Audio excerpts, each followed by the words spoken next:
So my fiance and I, we watched the Andrew Garfield Spider-Man films after watching the Tobey Maguire ones. We obviously moved on to the next ones in order, and so we finished both Andrew Garfield movies. And I gotta say, I'm not a fan. I'm not a fan of these movies. I don't know.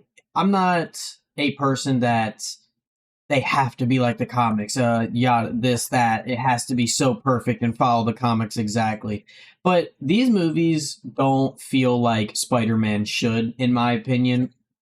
And I'm going to get into it. Obviously, I'm going to, explain, the movies and how they go and the things I didn't like. And the things I did like, because there are things that I did like in these movies, but after watching Tobey's trilogy, it's kind of hard to really compare anything to those. Maybe it's nostalgia for the Tobey movies, but these Andrew Garfield ones, they don't hit the mark that Tobey's movies did for me. So starting off with The Amazing Spider-Man 1. So immediately opening up, we see Peter's parents, and they're in a frenzy, and we figure, uh, whatever reason it may be, we obviously find out in the second movie, but in the first one, it's kind of just like a bunch of stuff is scattered, and they are running around to bring Peter to Uncle Ben and Aunt May's place. I don't like this. In my brain, in my mind, in the Tom Holland movies and in Tobey Maguire movies, Aunt May and Uncle Ben are basically Peter's parents. So seeing Peter's parents, it makes it feel like a level of disconnect. Now, of course, when you're watching the Tobey Maguire movies, you can assume that Tobey has parents, but he's lived his whole life with Aunt May and Uncle Ben. So he doesn't need his parents. They essentially serve as his parents. In the Tom Holland movies, you have Aunt May. You don't get his parents. And Tony kind of stands in as an Uncle Ben a little bit, if you want to argue that. If you don't, whatever. I'll talk about that movie when I get there, or Homecoming and Tom Holland's movies when I get there. But Andrew Garfield's, you see his parents. And it's like, eh. And then so basically it opens up, then it jumps into the future where Peter is an adult, basically. Or not an adult, but he's a senior in high school, so he's graduating. And this is the problem that I have with these movies. I don't like Andrew Garfield's Peter Parker. His Spider-Man is pretty good. It's entertaining. The suit is good. His quips and stuff when he's actually in the Spider-Man suit, it's pretty good. But when he's Peter Parker, like in his day-to-day, I don't like it. I can't stand it, actually. He doesn't feel like Peter should. I'm not saying that Peter needs to be like relentlessly bullied like he is when he's in Tobey Maguire movies. He doesn't need to be bullied and shit on and a super nerd.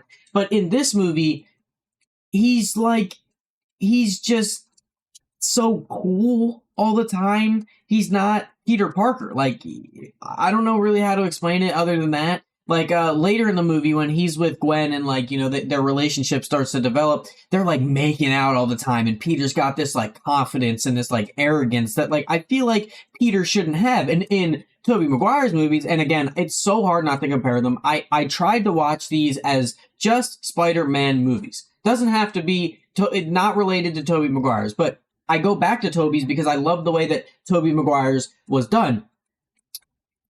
Tobey, when he is in the Spider-Man suit, he has the arrogance and the ego and the confidence. But when he's Peter, he doesn't.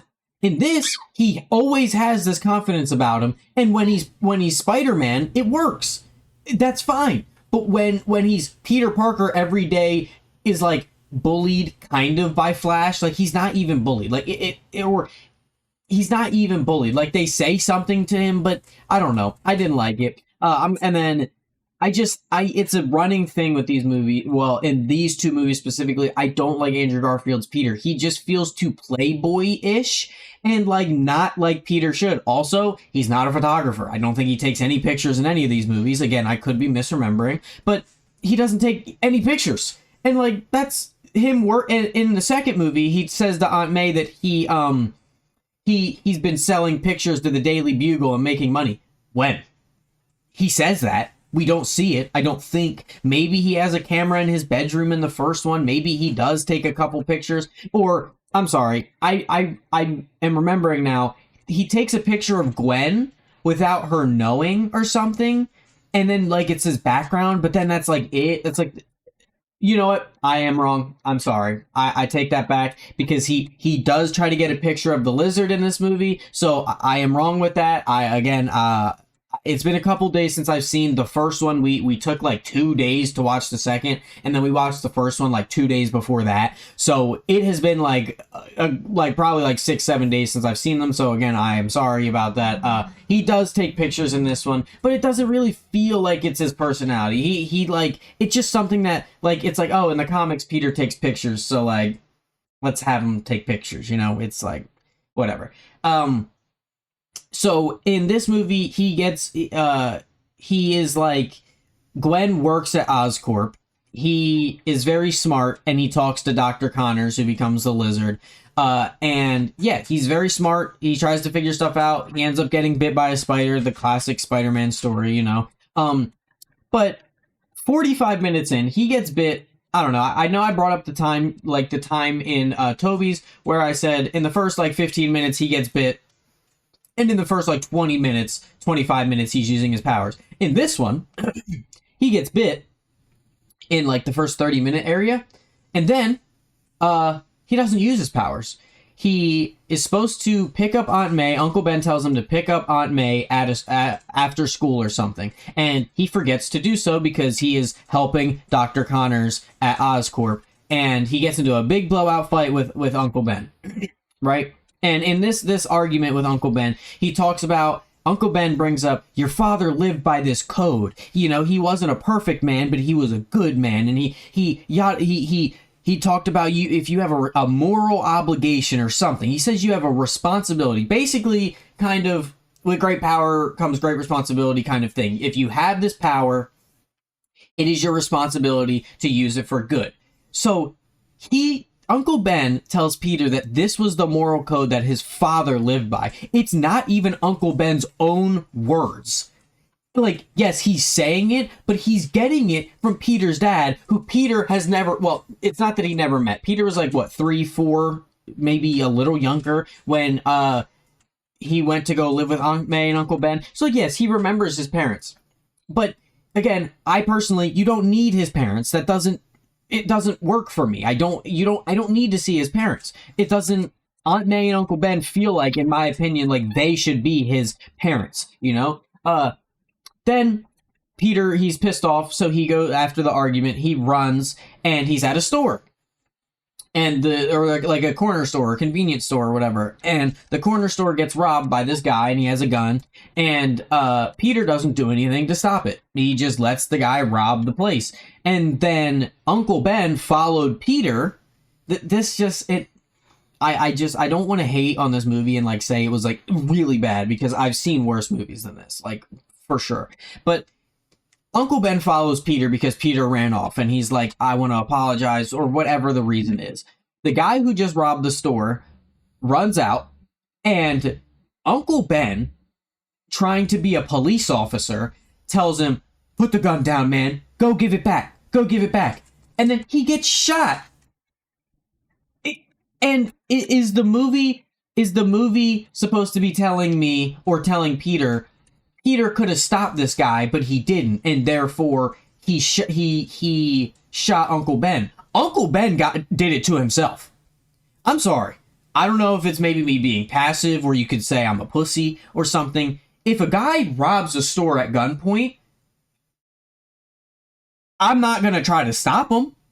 Why is Uncle Ben doing that? Like, I'm like, why would he do that? He's like, hey man, stop, bring it back. And then he gets shot and dies. And also, Andrew Garfield's like cry acting in this, I couldn't. He yells for some reason like Tobey Maguire, but it's not as funny and it's not as good.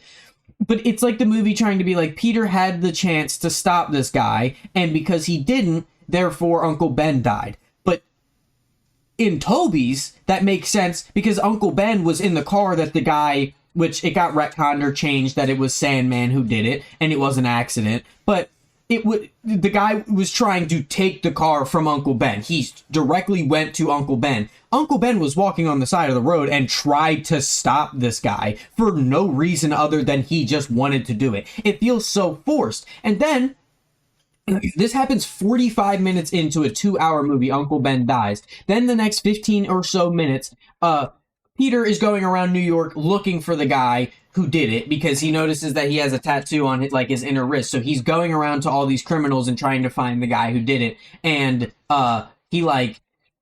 he's doing it with no mask on. And then he is hanging this guy off a building. He realizes, oh, this isn't the guy. He doesn't have the tattoo. So he picks him up. And then he falls through a building that's crumbling, and he lands in a wrestling ring. And he looks over, and there's a luchador mask that's red. And then he's like, I need to be wearing a mask. And so he gets this ski mask kind of thing that he wears with a beanie. It's goofy. I don't know. And then he's just running around trying to find the guy who killed Uncle Ben. And in the meantime, Dr. Connors is figuring out, I think they're going to do a thing where they're going to cut funding or something like the Green Goblin. I don't remember. He is trying to regrow his arm because he has a missing limb. He's trying to figure out how to use reptiles to regrow limbs and use it for human evolution. Okay, and then you also have stuff with Gwen and her dad, where Gwen's father is the police chief, and he's not a fan of Spider-Man. This is after, an hour in, after Peter finally becomes Spider-Man and is swinging around and, saving people. And, he does really good as Spider-Man. He has all the quips where he's, talking in the middle of the fight, and it's he's being kind of, arrogant. And it's good. I like this. I like Andrew Garfield's Spider-Man, but as Peter, I can't. I don't. He's such a playboy, and that feels weird for Peter, because Peter's kind of the smart, nerdy kid that, in the Tobey movies, he doesn't get the girl until, the end of the second movie. In this one, he's got the girl. They're making out. They're hanging out in her bedroom. It's he doesn't feel like Peter Parker. He just feels I don't know. I don't know what he feels like, but, and so then, there's a really cool scene where after, Spider-Man and the Lizard fight a couple times. I know that I'm skipping some stuff. I'm not a huge fan. I didn't memorize everything that happened in this movie. But after they get into a fight, he realizes that the Lizard is in the sewers. So he goes in the sewers and he shoots webs, which another thing that I don't like is he has to make his own web fluid, which is cool. That, shows that he's smart and that he's able to make this stuff, but it's from Oscorp also. It's he's figuring out how to shoot it, but the strength of it is already pre-made from Oscorp and whatever. But he shoots, and I just, Spider-Man stuff is fun, but he shoots webs in every direction and have them connect at a single point, and he's sitting there just waiting, because if any of them get tripped, he knows where it's coming from. And that was really cool. You know what I mean? Him using the string as a notification device of what is happening where, or something is happening over here. That was really cool. Then he gets into a big fight with the Lizard. Yeah, and the Lizard in this movie, he looks good, except the face. The face is weird. They kept him having human eyes because it's supposed to be Dr. Connors, which is fine. But he's got no lips, no nose, and he's got human eyes. But then the rest of him looks all reptilian. So it looks cool, and then his face looks a little weird and wonky. I don't know if they did a thing where they had the actor that plays Dr. Connors if they CGI'd over his face or something so it would resemble him. I don't really know. I didn't dig that deep, but it looks a little wonky and goofy. And yeah, so he basically is he determines that this serum or whatever, this spray or whatever it is that turns him into the Lizard is actually past human evolution. It's the perfect human or whatever, it's better than human. So then he tries to do a thing where he climbs this biggest fucking tower in the city, and he's trying to disperse this fumes so that he can turn everybody into human lizards, whatever. There's a moment where Peter is trying to save some of the police. The police want him, or they want Spider-Man or whatever, and he gets arrested, and it's Gwen's dad that sees that it's Peter, and he's like, oh my god. They earlier in the movie had an argument about whether Spider-Man was a good guy or a bad guy or whatever, and Peter and Gwen's dad like were butting heads on it. So when Gwen's dad finds out that it's Peter, she's like, oh my god, he's like, oh my god, wow, that's crazy. Then he lets him go to go fight the Croc. Sorry, I must have said the Croc. Killer Croc. He goes to fight the lizard. It's resolved. Gwen's dad dies. The last thing that he says to Peter is, keep Gwen out of it. Don't bring her into the bullshit.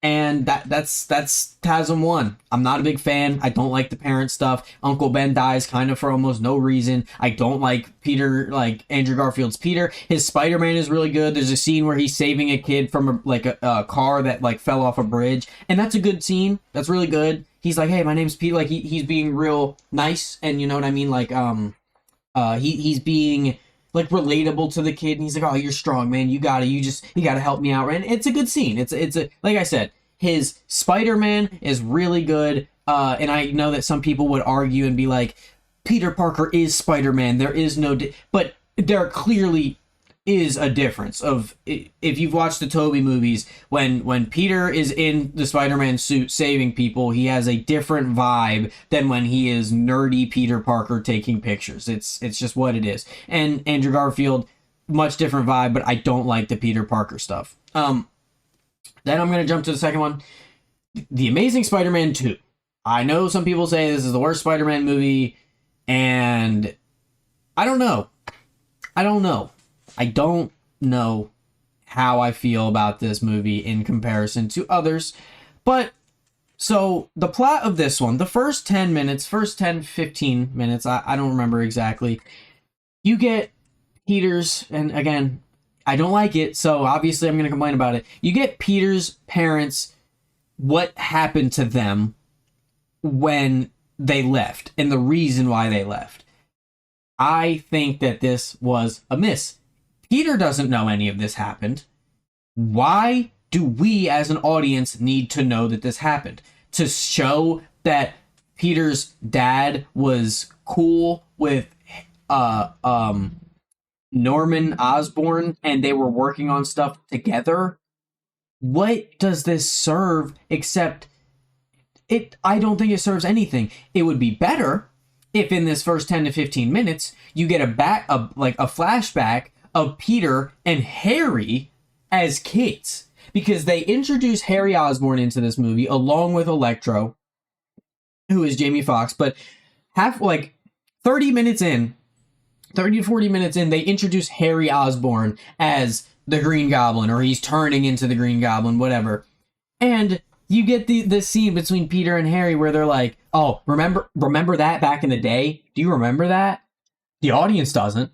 We are basically told by the movie just tells us to our face, instead of showing it, which I know I don't write movies, I don't write scripts, I like good storytelling, and the big thing in storytelling is show, don't tell, right?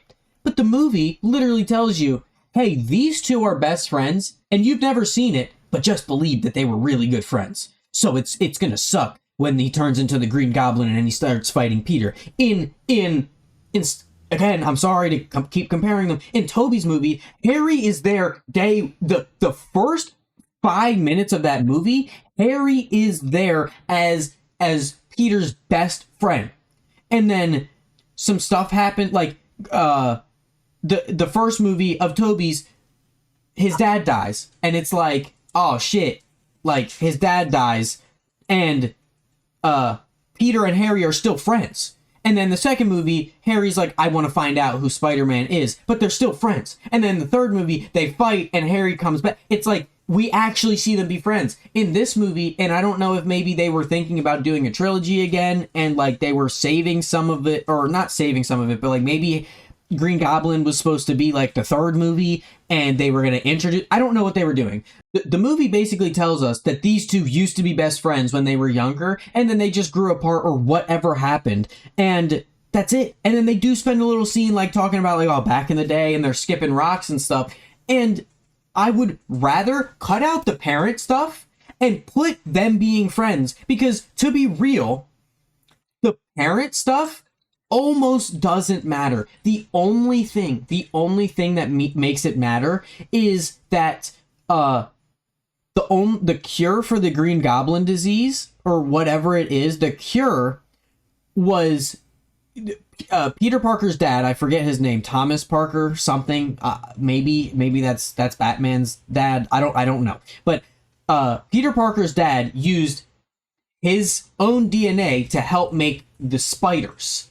So therefore, Peter Parker has his dad's DNA, meaning that Spider-Man / Peter Parker are the ones who have to give Harry the DNA, right? And just cut the parent stuff out. I don't need to see Peter Parker's parents. They're dead, and Peter doesn't know that they're dead, or he knows that they're dead. Or if he doesn't, he lived basically his whole life without them. We don't need the parent stuff. Aunt May and Uncle Ben should be his parents. And that's just how it feels to me. That's just how it feels, in my opinion. And cut out the parent stuff and put Peter and Harry being kids and show their relationship, and then maybe show why they're not close anymore, or why Harry's not around in the first movie, or why he just shows up randomly in this second one. It's not random. They introduced Norman and he has the claws and whatever, and he's all gross. But I don't get it. I don't get it. The movie just straight up tells you that they're friends, and you just have to accept it. You're like, I don't know. You know that he's going to become Green Goblin. You know that. So it doesn't suck as bad. Anyway, so Peter and Gwen in this movie are like on and off, on and off, on and off, because he feels bad because he sees her dad everywhere. He's like, your dad told me to keep you out of it, so I'm going to keep you out of it, but I can't stay away. But we're going to keep playing back and forth, whatever. Then you have Jamie Foxx's Electro, who, this one, he's really sympathetic in this, because he is not, like, he doesn't have friends, he doesn't have anybody, and Peter or Spider-Man says to him, like, oh, I need you, you're my best friend, whatever, and he takes that very literally, or like fantasizes about it a little bit. The only thing that throws me off in this movie a little bit is, like, in these movies in general, and this is going to be jumping quite a bit ahead. In the first one, you have Lizard, the Lizard, who he's like a big, huge, hulking lizard. Okay, then you have Electro. He gets electrocuted and he turns into actual electric, and he's all blue and like it looks kind of goofy, but like, all right, if we're going with a realism approach where all of these things are literally actually happening. You have Electro, he's all blue. You have Green Goblin, who's like goblin-like, and he's all green and like has fucking claws and like fang teeth and all that. But then at the end of the movie, they have Rhino in a mech suit. I thought, were we going for the hyper-realism? Because it would make more sense, in my opinion. Because again, in the comics, Electro, he's in like a green suit with this like electric thing, and he just shoots electric out of his hand.